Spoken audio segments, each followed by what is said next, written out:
काजू और किशमिश खाए समधिन औ खाए हे बादाम।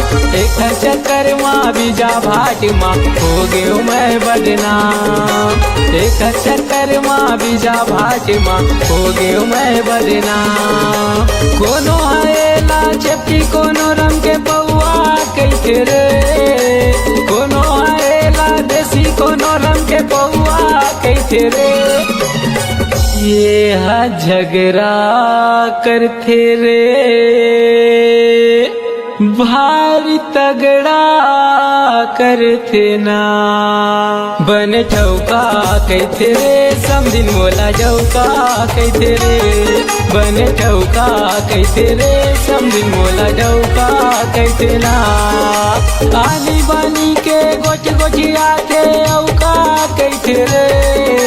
आनी बानी के गोच गोचिया थे औका कैथे रे।